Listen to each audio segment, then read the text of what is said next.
Alright, this is another series of biker stories that I'm going to share with you all. This is a story of my second bike. Now, I did a video about the Prince situation with my Cowie Davidson bike. I did call it the Cowie Davidson.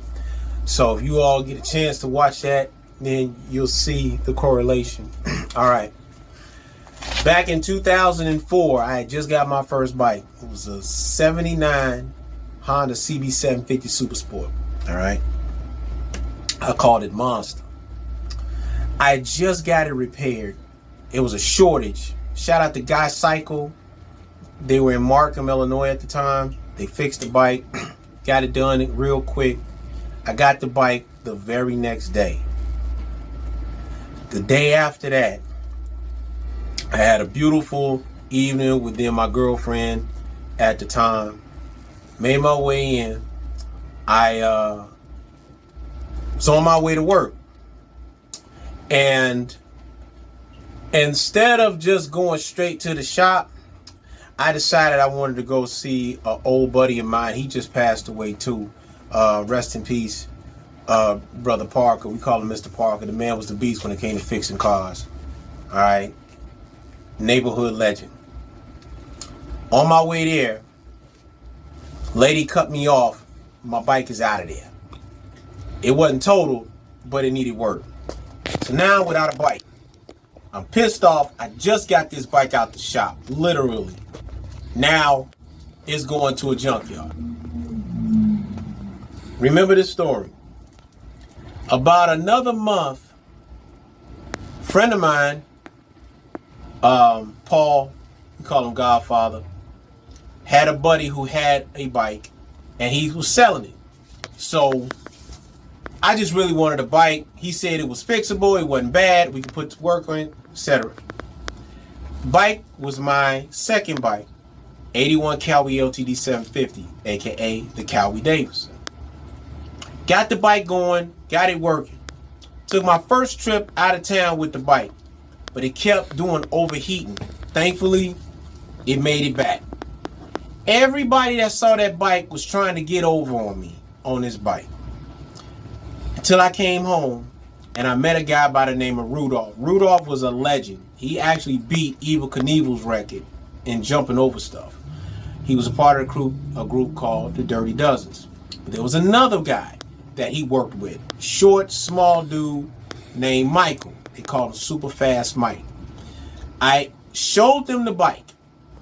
Rudolph said, I'm going to let you talk to Mike. Mike took a look at this bike. I'm looking at this short dude. Look like he old, right? Now, you know about old school mechanics. They all look like they done been through hell and back, right? Mike took a look at the bike. He asked me what was going on with it. I said, keep overheating. It won't stay cool, this and that. He took a look at the bike. About an hour later, he said, give me $40 and a beer. Come back in 2 hours. I said, that's it? I said, that's it. If that bike messes up again, wherever you at, I'll come get it and repair it right then and there. That started my relationship with Mike. Mike fixed that bike in 2.5 hours, and sure enough, I gave him $40 and a beer. Bike never gave me a problem. I took my second trip out of town. We went to Memphis. Everybody got big bikes, Habusas, Harleys, and here I am with this 81 Cowie LTD 750 Super Sport. Oh, that bike ain't gonna make it. That bike gonna break down, blah, blah, blah, blah, blah, blah. The guy who said that bike was gonna break down, his bike broke down.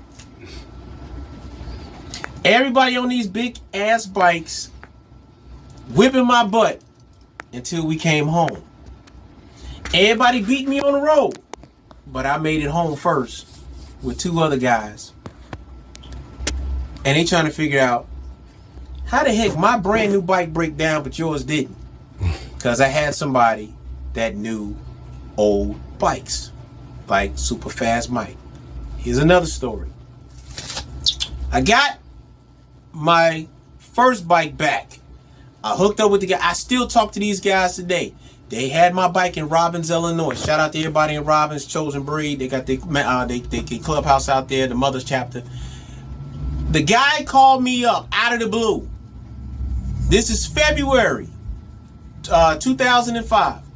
Hey, your bike is out here, and I don't know if you still want your bike or whatever. If you want, just give us $200 and we'll tow it to the house, wherever you want to go. I'm like, are you for real? Like, yeah. So I called Mike up. Mike said, when you get the bike, let me know. I'll take a look at everything. Got the bike. Looked up. Found the same bike. Took off every part that needed to be taken off and rebuilt my bike. And then, prior to that happening, I had took it to another shop. They had that bike sitting up for about 6 months. And it looked like nothing was repaired on this bike. In fact, it looked like parts was missing off the bike. Super fast bike, Mike, excuse me, went over there, negotiated with that guy, got that bike, got some parts, and in 30 minutes, that bike went from it won't start to not only did it start, but it started like nothing was wrong with it. Tuned up the whole entire bike, got me some parts, new wires, rectifier, light pieces, fuses, everything that bike needed that wasn't on there. Because mind you, I bought it basically brand new. He put everything back on there, cleaned the bike, made sure it ran perfectly. That bike never gave me a problem. Super fast Mike. I took this bike out one night and my clutch broke. Mike was at home. Mike got on a bus where I was at and met me and repaired that bike and did a trick on that bike. He said, I can get you rolling, but it's going to be a problem. I said, what's the problem? You know how when you hit your gas, you got to go this way? I'm like, yeah, you're going to have to go this way because the line is broke. I'm like, you can ride the bike like that? He said, yeah. Can you keep it like that? I love that because I'm an artist, so my wrist be funny. He's like, you don't mind? Like, hell no, man. Make that. If it go like this, I can roll. I'm with it. So my bike was probably the only bike out here that instead of going this way, you went this way. My bike never gave me a problem. Mike took care of my bikes. He knew it from boom, boom, boom, boom, boom. My bikes was beautiful. I'm making this video because a lot of the old school bikers, though we may get mad at them all the time, when they on their zone, let them stay in their zone because they're going to get you right. But they just old timers and it's all good. Less than a week ago, Mike passed away. And one of the pictures that I painted was actually dedicated to him. And the picture is called She Will Ride Again. And that was a symbolic picture of those who got bikes. They really love their bikes, but they go through hard times, and it's always that one mechanic that know how to get it right. That was Mike to me. Although we kind of tussled a little bit, we had our little beefs and everything. Mike down was a down dude. He was a good guy. We just got the call that he passed away. So I just want to give a shout out to Mike because this brand is about the stories about real bikers. So in honor of Michael Schaefer for Superfast Mike of Dirty Dozens, rest in the essence. Thank you for the stories. Thank you for the memories. And although I don't drink, I got $40 and a beer for you in heaven. Rest in peace, Mike. We ride. Biker for Life approved.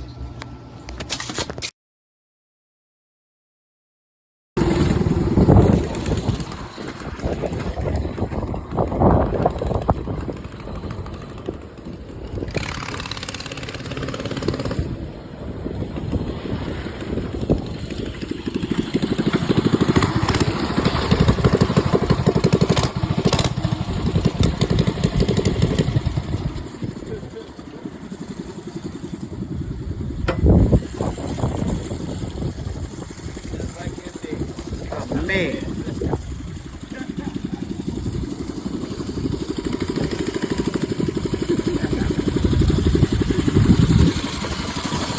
How I feel then?